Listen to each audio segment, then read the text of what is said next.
Olá, seja muito bem-vindo ao programa Minha Saúde. Eu sou a Nádia Rodrigues e vou te acompanhar em mais um episódio do nosso programa semanal da Unimed Teresina, que fala sobre bem-estar, saúde e qualidade de vida. Agora, aqui na TV Cidade Verde, você assiste a Minha Saúde toda quarta-feira, aqui no Jornal do Piauí. E esse conteúdo também fica disponível no Instagram, que é o @Unimed Teresina, e no YouTube, Unimed Teresina Oficial. Se você quiser contribuir com Minha Saúde, você pode enviar a sua pergunta, sugestão, elogios, também para o nosso e-mail, comunicação, sem o cedilha e sem o tio, comunicacão, @unimedteresina.com.br. Vamos então para mais um Minha Saúde. Infelizmente, o Piauí já registrou mais de 10 mortes por dengue em 2024. Esse número de casos é quase o dobro do registrado no ano passado. Segundo o boletim epidemiológico divulgado pela Secretaria de Saúde do Estado, os casos prováveis saltaram de 4.099 em 2023 para mais de 7.800 este ano. Para ajudar você em casa a se prevenir contra essa doença, hoje vamos conversar com o médico e infectologista cooperado no Unimed Teresina, Dr. Eduardo Mendes. Olá, doutor, tudo bem? Seja bem-vindo ao Minha Saúde. Olá, Nádia. Olá, pessoal. Tudo bem? É um prazer estar aqui colaborando. E a gente mais uma vez vem tratando sobre esse assunto, doutor Eduardo, dengue. Sazonalmente a gente precisa falar sobre a dengue, especialmente nesse período do ano, quando os casos começam a aparecer com mais frequência. E aí a gente sempre começa com aquela pergunta, doutor, vamos identificar a dengue? Como saber que os sintomas que eu estou sentindo são relacionados à dengue? A gente precisa lembrar que dengue é uma infecção, causada por um vírus, e como toda infecção viral, ela tem alguns componentes que são essenciais para você pensar nesse quadro. Então, um quadro que começa com febre, aquela sensação de adoecimento, onde vai começando uma moleza no corpo, dores musculares, dores de cabeça são muito frequentes nesse quadro. Esse quadro febril, 2 dias, muitas vezes com febre alta, acima de 38, 38,5 de temperatura, associada a essa sensação de fraqueza, dolorimento no corpo, dor de cabeça, precisamos pensar em dengue. Aqueles sintomas de dores articulares, a dor de cabeça na região orbital, continuam também como sintomas de alerta? Sim, sim. Isso ficou bem popularizado, A dor atrás do olho. Isso está descrito como uma das sintomatologias, um dos sintomas da dengue, mas hoje a gente observa um padrão de dor de cabeça bem variado. Então, não é porque a dor não é atrás do olho que não pode ser dengue. Então, uma dor de cabeça, ela já pode sim ser característica dos sintomas de dengue. Pode ser mais nas regiões laterais da cabeça, pode ser mais na região posterior da cabeça ou na fronte, que é o mais frequente, essa dor frontal e atrás dos olhos. Doutor, antigamente a gente chamava de dengue hemorrágica, hoje é a dengue grave que evolui para esse quadro de hemorragia. Então a população também gostaria de saber, eu imagino, quando é o alerta de correr para o hospital para evitar que casos como esse aconteçam nas nossas famílias. O destaque se faz para a sinalização. A doença, ela pode ter pelo menos assim, as 3 principais formas clínicas, como a pessoa pode evoluir. Mas eu não consigo fazer esse diagnóstico de qual forma clínica nos primeiros dias. Se vai ser uma forma como uma dengue clássica, que vai ficar só com a sintomatologia da dor no corpo, da moleza, da febre, ou se vai evoluir para uma febre hemorrágica do dengue com sinais de sangramentos, complicações mais graves, ou mesmo a forma temida do choque por dengue. Isso a gente precisa estudar ao final da evolução. E como a gente vai entender se a pessoa está evoluindo para o grave? O Ministério da Saúde, no seu documento atualizado, ele destaca que nós temos os 4 grupos de classificação de sinais e risco para que a gente fique um pouco mais atento nos cuidados de como tratar e também na priorização de assistência. Pessoas que não têm outros fatores de risco, que não têm outras doenças envolvidas e que não têm sinais de alerta são classificados como A. Quais seriam esses sinais de alerta? São dor abdominal, principalmente à direita do abdômen, região de fígado, presença de vômitos de difícil controle, sensação de tontura, principalmente ao se levantar. No exame físico, a presença de sinais de sangramento ou sangramento de mucosas com maior relevância de sangramento nasal ou de mucosas como a gengival em maior quantidade. Isso destaca como alertas. E essa população com alerta, ela já é um grupo prioritário de atendimento. Queria que o senhor explicasse para a gente o que é esse choque pela dengue grave. O choque é um termo usado para designar uma hipotensão, uma pressão arterial muito baixa e refratária. Refratariedade, as medidas comuns de combate à pressão baixa. Então, quando a pressão abaixa um pouco, as primeiras medidas são de expansão ou de oferta de líquidos, volume para esse corpo. Quando o corpo não reage a essa expansão, essa oferta de líquidos, ou seja, a hidratação, nós temos uma refratariedade, é a característica do choque. Realmente, isso já envolve mecanismos inflamatórios bem avançados, onde todo o endotélio, a circulação, ela se encontra dilatada e hiporresponsiva, ela não consegue mais fazer o mecanismo normal de proteção, de contração, para evitar que a pressão caia tanto. E pressões muito baixas realmente comprometem a circulação de órgãos vitais e a fatalidade de um óbito fica mais iminente. O senhor falava sobre a hiperidratação, porque a hidratação ela é uma grande arma, uma arma poderosa de combate à dengue. Então a gente tem o período de incubação ali do vírus, a manifestação dos sintomas, e desde a manifestação dos sintomas, independente se a gente tem um diagnóstico fechado ou não de dengue, a hidratação já entra como essa arma importante, doutor? Desde o primeiro momento de suspeição, pensou-se em dengue, o reforço para a hidratação adequada deve ser iniciado, tá? Isso é uma coisa que a gente já tenta colocar, incutir na mente das pessoas, transformar numa atitude cultural. Pessoa em virose, o mal-estar começou, o quadro febril, a hidratação deve ser reforçada. Lembrar que os líquidos que hidratam melhor são líquidos isotônicos, como soro de reidratação oral, né? E outros líquidos com essa propriedade. A água sozinha, a água filtrada, a água mineral, ela não é um bom hidratante como os isotônicos. Mas isso precisa também receber uma ajuda de um profissional médico para calcular o melhor volume, porque depende daqueles quadros, daquelas características de gravidade ou não do doente. Quanto maior o risco de agravamento, maior tem que ser o aporte, a oferta desses líquidos.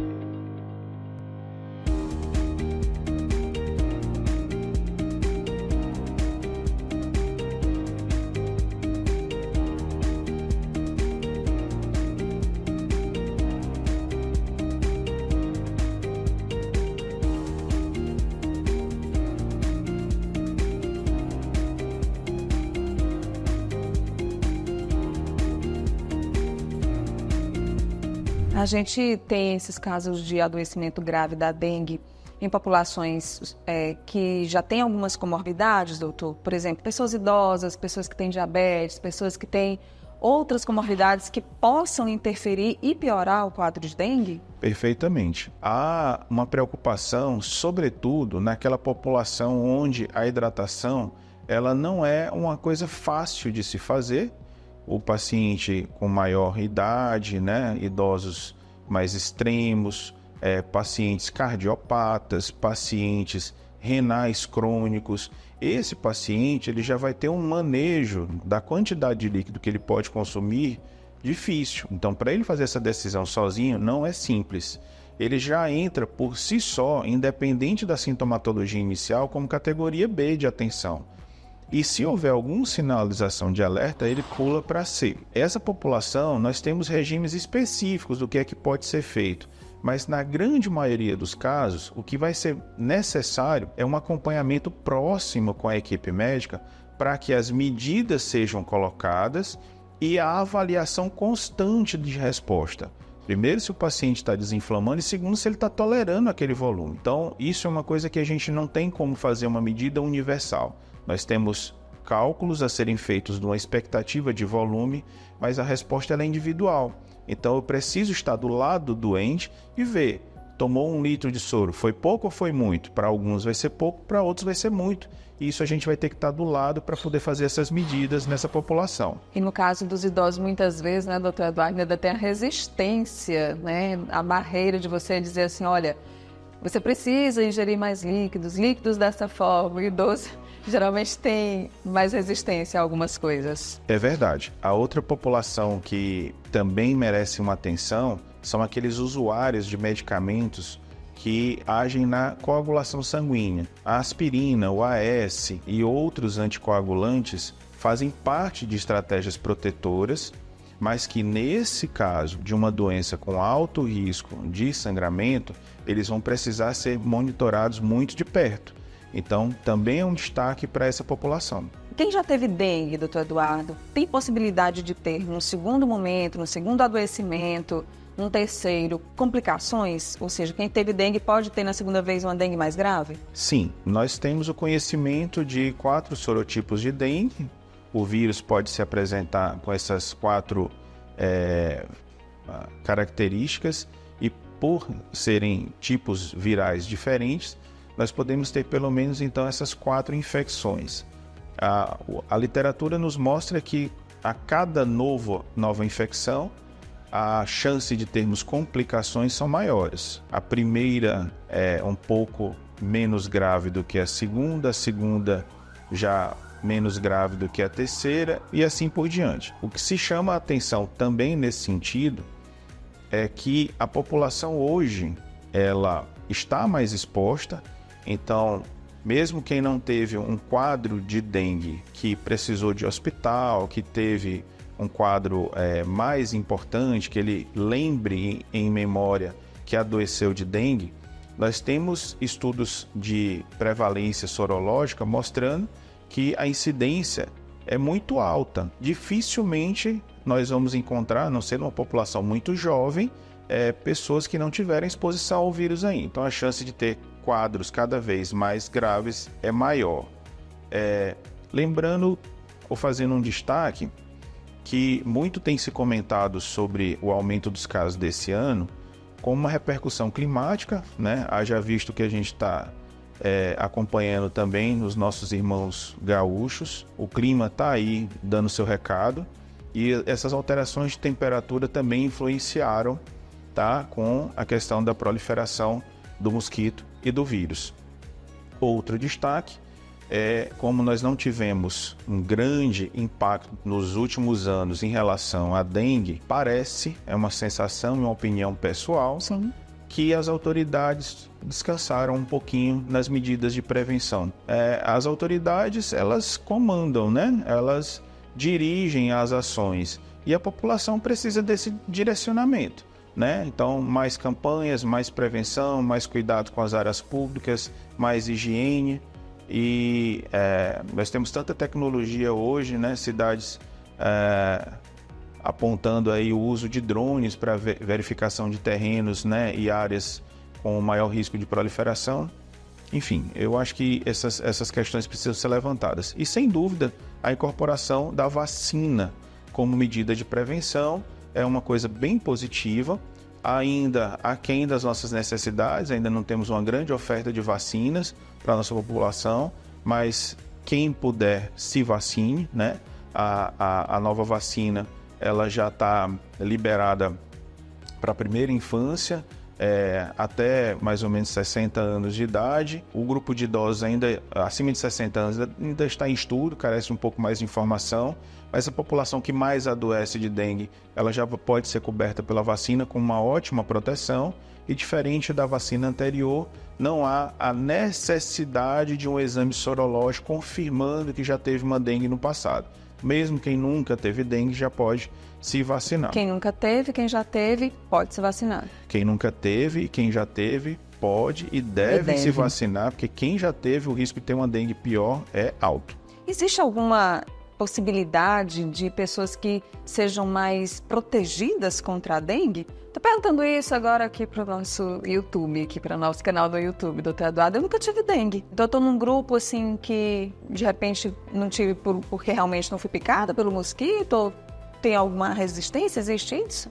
Eu não conheço esse fator de proteção, mas busco aquela informação que eu acabei de destacar. Nós temos inquéritos mostrando que existe um percentual alto da população que não lembra, não recorda, não tem referência de ter tido dengue, mas quando fazem o teste sorológico, tiveram. Então, não sei se você já teve essa curiosidade ou necessidade. Vou fazer.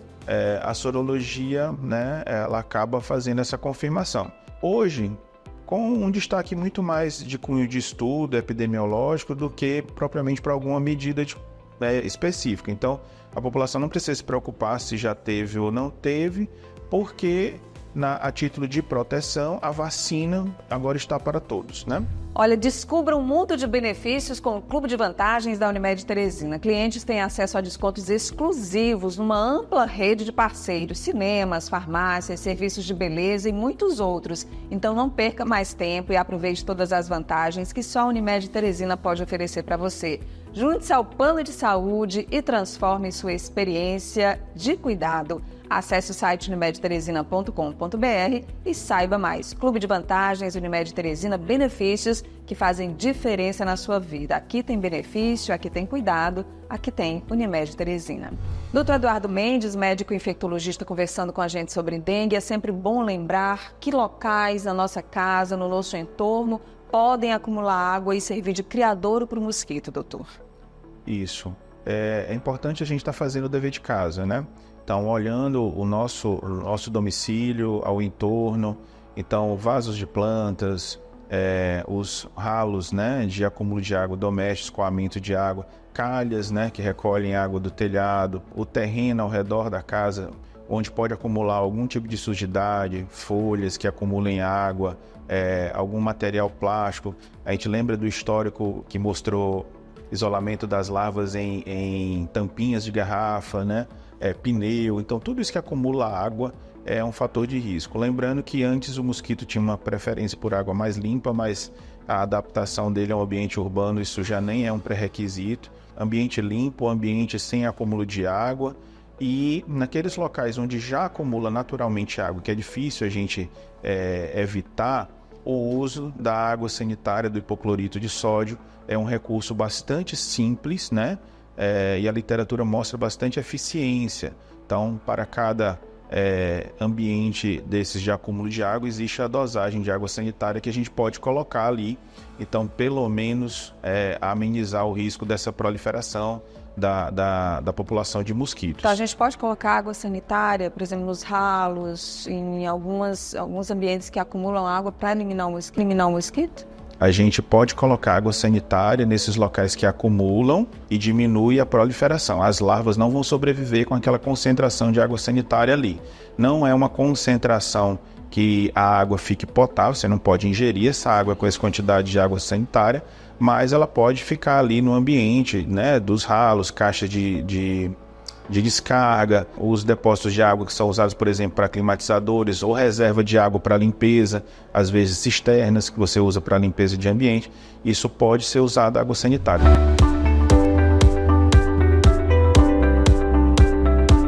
Doutor Eduardo, alguns mitos podem envolver a dengue. Eu queria que o senhor trouxesse para a gente que mitos, inclusive é uma pergunta aqui da nossa audiência, né? O Francisco quer saber quais são os principais mitos sobre a dengue, doutor. A gente ouve, né, a população às vezes questionar ainda algumas medicações, né? Então, posso tomar aqui remédio quando estou com a dengue? A medicação que deve ser evitada é realmente a aspirina, o AS, o ácido acetil salicílico, tá certo? E preferencialmente usar como controle de dor e controle de febre a dipirona ou paracetamol, né? Essas duas medicações estão aptas. O Francisco pergunta, doutor, se existe um horário preferido para a atividade do mosquito transmissor da dengue. Então, a fêmea do mosquito é o agente de transmissão, ela é que tem esse comportamento de picar, né, para retirar sangue, se alimentar do sangue humano, e nesse momento transmite o vírus, e o comportamento é de final de dia. A gente lembra que esse mosquito ele sofre muitas adaptações, ele é bem esperto no que diz respeito à sobrevivência urbana, então é um horário preferencial, né, de cuidado, final do dia, o entardecer, o anoitecer, quando esse mosquito vai ter esse hábito com maior risco da transmissão. Mas o cuidado tem que ser integral, pessoal, né? O dia todo, sempre que possível, atento a essas medidas de cuidados domésticos e também o uso de repelente, né? Roupas de mangas compridas. Manga comprida, uso das telas de proteção de mosquito, do mosquiteiro, né, sobre a rede, sobre a cama. E o repelente quando vai sair, vai para áreas que você não tem controle ambiental, porque a gente tem que fazer o nosso papel e a gente não tem como garantir, né, que o entorno também está tendo esse cuidado. Doutor Eduardo Mendes, médico infectologista, muito obrigada por conversar com a gente aqui no Minha Saúde, doutor. Obrigado, gente. Muito obrigada para você que nos acompanhou em mais um episódio aqui no nosso canal no YouTube. Está repleto de informações e episódios importantes e interessantes aqui no nosso canal para você curtir e compartilhar. A gente se encontra no próximo episódio. Até lá. Tchau.